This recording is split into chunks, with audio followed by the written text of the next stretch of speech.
Kita adalah panglima hati. Segala yang kita kerjakan tanpa disadari menciptakan misteri yang ada dalam hati. Baik, buruk, kejam, pilu, sampai kisah ironis, semua akan kita kuak di sini, menembus mata batin. Program ini akan menghadirkan orang-orang yang pernah ataupun masih melakukan tindakan di luar batas kewajaran.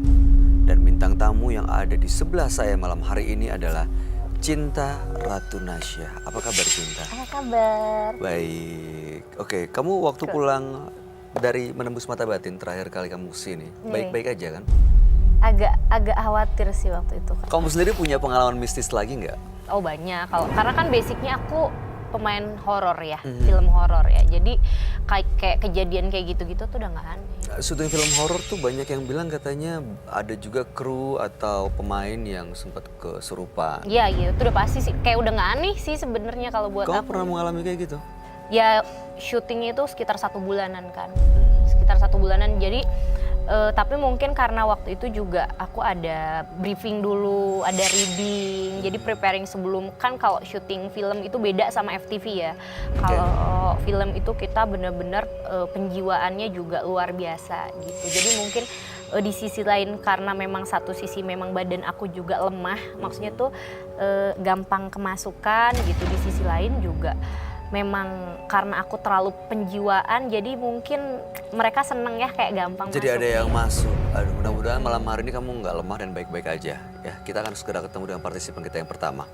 Berikut ini akan hadir seorang pria yang mengaku selalu dihantui oleh korban santet. Malam hari ini kami akan panggil dia dengan nama samaran. Kami persilakan Howard.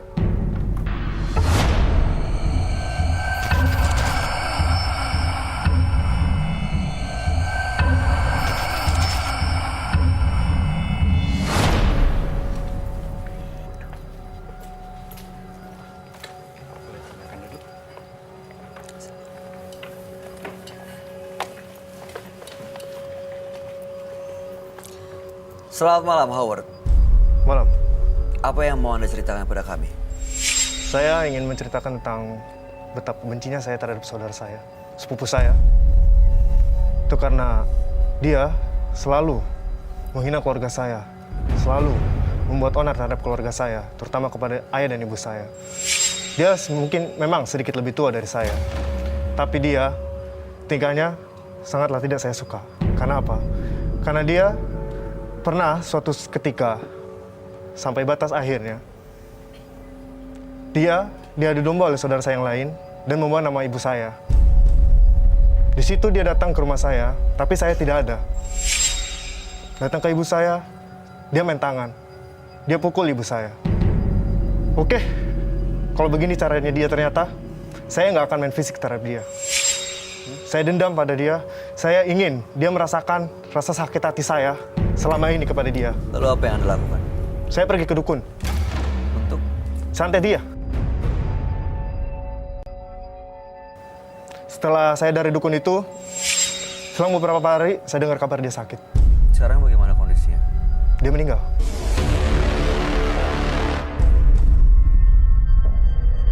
Lalu apa yang membuat Anda datang ke menembus mata batin? Ada sedikit penyesalan, tapi saya puas karena dia menderita. Karena dia merasakan rasa sakit saya. Jadi apa tujuannya datang? Saya dihantui. Oleh? Mungkin oleh dia. Nggak pernah kelihatan jelas siapa sebenarnya. Jelas sih enggak, cuman saya lebih tepatnya ada bisikan-bisikan, gangguan yang membuat saya tidak bisa tidur nyenyak. Dan malam hari ini ingin lepas dari gangguan-gangguan itu. Iya. Dan saya juga selalu kadang melintas bayangan hitam, kadang terlihat bayangan putih yang membuat saya sampai mual. Baik, mudah-mudahan Anda bisa mendapatkan solusi dari permasalahan yang lagi dihadapi. Kami akan ajak Anda untuk langsung ketemu dengan sahabat kami. Dia adalah seorang indigo. Kami persilahkan Roy Kiyoshi. Sebelumnya, tim Mata Batin sudah memberikan tanggal lahir dan nomor rumah partisipan kepada Roy Kiyoshi. Dengan mata batinnya, Roy akan membaca berdasarkan angka yang kami berikan. Howard, lahir tanggal 6 November 1994. Perasaannya mudah sekali tersinggung, emosinya mudah sekali tersulut oleh hal-hal yang sepele. saya melihat api dendam yang menyala-nyala dalam jiwanya. Hal itu membuat Howard terus dihantui perasaan bersalah yang menyiksa dirinya. Di dalam tubuh Howard, saya melihat ada sesosok pria berwajah pucat dan menagih nyawa Howard.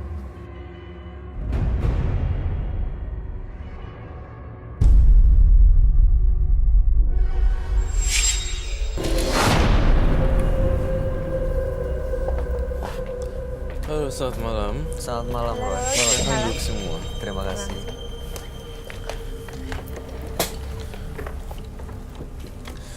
Oke, sekarang saya berhadapan dengan seorang pemuda bernama Howard, tanggal 8 bulan 11, 1994.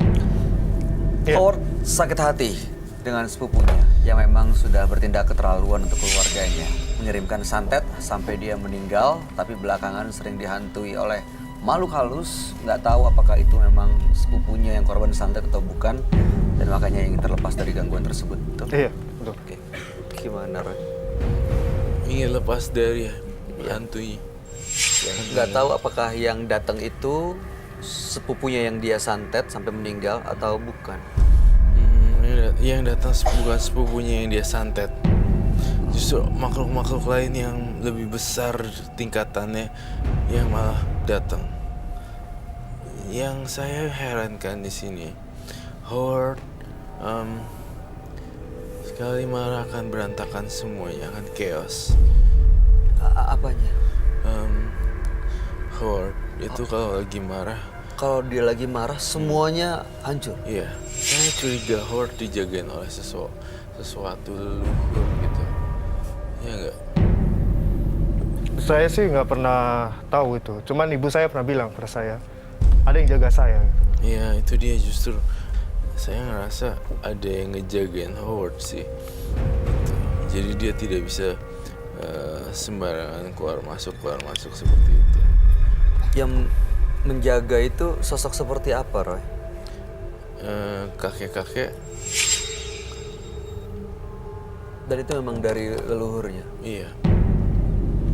Kakek-kakek itu memang baik, maksudnya tidak membisiki, karena Howard sering mendapatkan bisikan-bisikan itu tadi katanya. Menurut saya sih kakeknya itu setengah-setengah baik, tapi baik kok Howard. Oke. Yang tadi itu yang ngebisikin tuh adalah makhluk yang lain. Sorry Bayu, tapi kalau menurut aku apa mungkin dari sisi psikologi ya, kayak tadi kan kamu tidak melihat langsung wujudnya ya, tapi hanya kayak kamu merasa seperti ada bisikan atau apa segala macam, tapi kamu tidak melihat bentuk wujud langsung kan? Iya. Kayak face to face enggak kan? Enggak. Gitu. Apakah enggak karena itu cuman dari psikologi dia karena dia ngerasa kayak feeling Bersalah. guilty, Iya. jadi dia kayak ngerasa dihantuin Iya, gitu. benar. Jadi kayak halusinasi dia aja sebenarnya gitu. Iya. Kalau kamu ngeliatnya seperti apa, Roy? Saya ngeliatnya sebenarnya dari sisi mata batin saya, Apakah karena memang dia, karena psikologi? ya, karena dia juga depresi. Akhirnya dengan frekuensi tertentu antara manusia dan alam gaib ternyata berbarengan pas kebetulan nempel. Iya kan. Iya. Iya, jadi merasa Iya. feeling guilty. Awalnya Iya. memang perasaannya adalah sebel gitu dan melankolis, dan seperti itu bisa gampang untuk dicuci otaknya.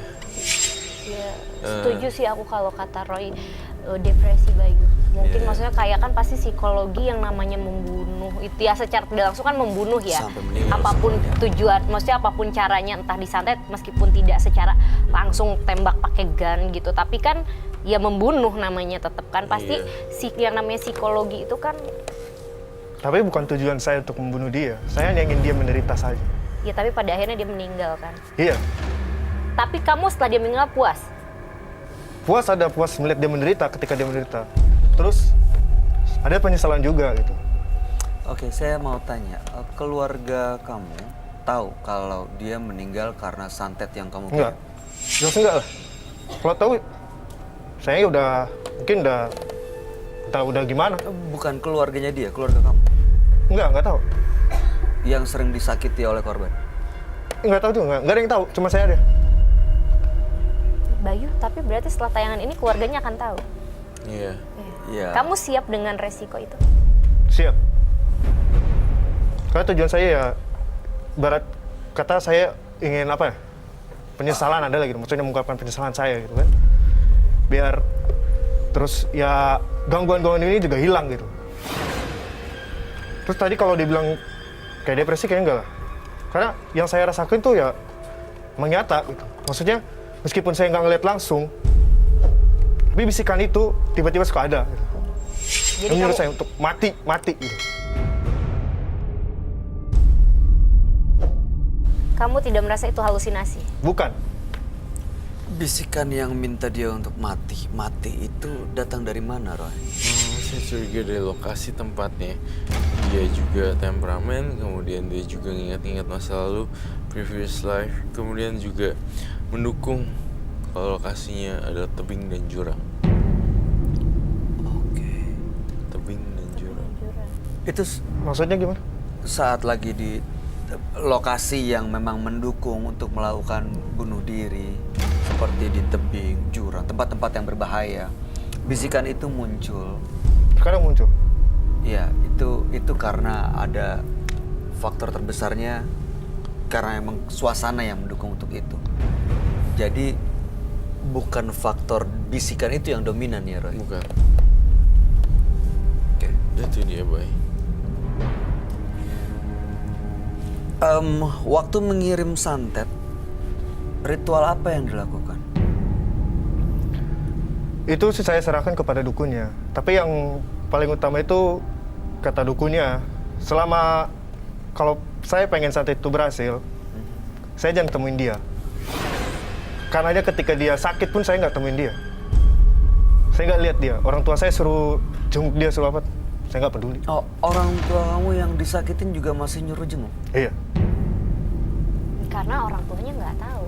Iya, maksudnya kan sepupunya ini sering bikin masalah Udah di keluarga. nyakitin keluarganya. Oke.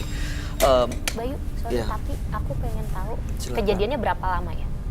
Maksudnya berapa lama yang lalu? Gitu? Udah berapa lama? Kalau awal mulanya nyantetnya itu ya ada 3 bulan lebih yang lalu. Oh baru berarti ya, belum hitungan tahun gitu ya? Belum. Berarti masih sangat Ya. hangat sekali ya Roy ya? Iya. Oke, Roy, yang kamu gambar itu apa ya sebenarnya? Mukanya hancur sebenarnya. Ini makhluk apa? Kok genderuwo tapi kayaknya kayak enggak ya? Iblis. Genderuwo tapi kayak iblis ya. Ini kamu lihat ada di mana? Di dalam dirinya dia bersemayam.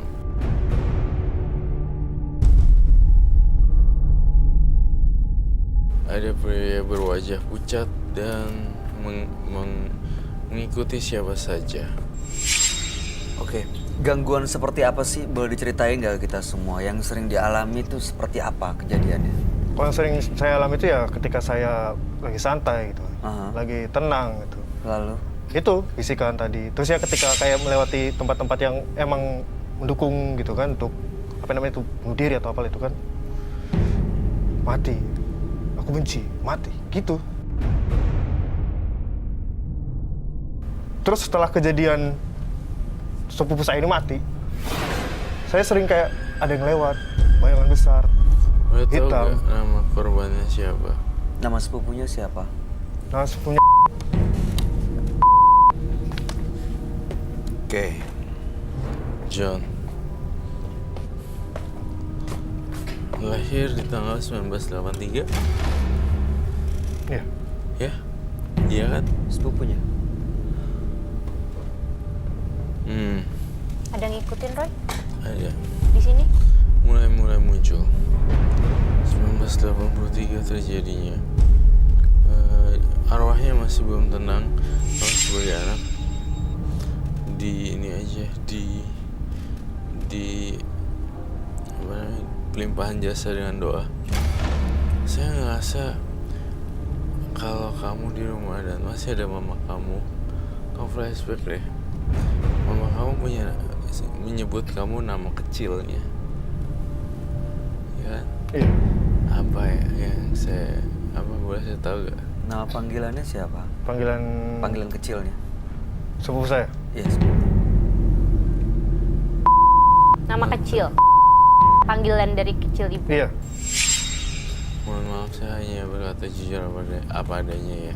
Mas Howard, mohon maaf sekali. Mas Howard waktu itu pernah buang di dalamnya. Ya. Jadi kamu tidak peduli dan kamu membuang spermanya di dalam rahim tersebut, ya kan? Iya. Terus? Yang saya sedihkan, kenapa kamu bisa kayak gitu? Jadi kesalahan di masa lalu itu bisa jadi ada kaitannya dengan apa yang kita alami sekarang. Iya, sebab dan akibat. Sebab akibat. Pernah nggak kejadiannya seperti itu? Sampai menghamili pacar kamu dan kamu tidak bertanggung jawab dan menggugurkan kandungannya, aborsi. Pernah. Tapi lebih tepatnya, ya saya hanya hubungan dalam. Terus Nggak ya, tahu. dia hubungin saya, dia bilang, saya ambil, udah saya nggak tahu. Saya kabur. Kabur dari tanggung jawab itu. Iya. Ada Saya sekarang nggak tahu kondisi dia gimana, saya nggak tahu. Hubungannya dengan apa yang dia alami sekarang gimana? Bisa dijelasin ke kita semua? Karena dia selalu melakukan kejahatan dalam pelamis, mistis. Jadi dia gampang terombang-ambing. Oh, jadi karena pernah melakukan suatu kesalahan, jadi gampang ada bisikan, gampang ada yang datang. Justru bisikan itu bisa jadi dimulai saat membuat Anda mengirim santet. Bisikan itu terjadi setelah sepupu saya meninggal. Waktu mau melakukan santet, ngirim santet ke sepupu, itu atas dasar apa? Inisiatif sendiri atau ada yang menyuruh atau ada yang ngajak Inisiatif ke sana? sendiri. Inisiatif sendiri. Iya. Apa itu yang di tangan kamu? Iya udah tadi. Kalau saya ngomong gimana? Kalau saya tidak mau gimana? Loh, tapi kan kamu minta dibantu kan? Ingin Iya. lepas semua dari Ya, gangguannya ini kan? nggak ada hubungan sama itu. Ini nggak ada hubungannya sama tujuan. Enggak, mas. Iya, mas. Sama santet itu nggak ada. Ya, terus ngapain kamu bawa kalau gitu? Calm down. Tenang, sabar. Saya ingin melihat saja sih, ada apa sebenarnya. Hanya ingin dilihat, biar benar-benar utuh gitu permasalahannya. Dan akhirnya bisa dapat solusi yang benar. Ya, Kalau mbak yang lihat sih nggak apa-apa. Lah, kenapa gue? Oke, saya nggak lihat. Dari jangan tadi ngeliat. ngeliatin aku agak-agak. Oke, aku nggak lihat. Oke. itu apa ya, Bay? Coba dibuka deh. Itu apa sih? Ah, Apa itu? Jangan di sini, apa ini? Coba saya boleh lihat nggak? Bisa. Oh, gue jadi kepo ya? Boleh ditaruh di atas meja deh. Ew. Kamu jangan dilihat. What is that? Apa sih? Kamu bakal jijik banget sih. Apa sih, Bay? Kami jijik. Bay. No, don't. Jangan. Manusia semakin dilarang semakin penasaran. John, oh jadi anak baik ya, John? Aku boleh lihat nggak? Sure. Boleh. You wanna touch that? I don't know. What's that?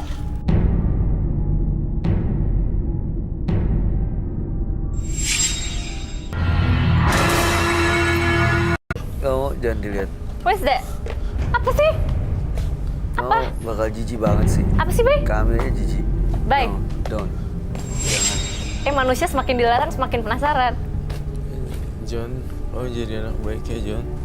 Aku boleh lihat nggak? Sure. Boleh. You wanna touch that? I don't know. What's that?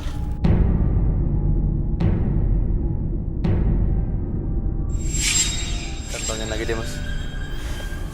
Kok gitu?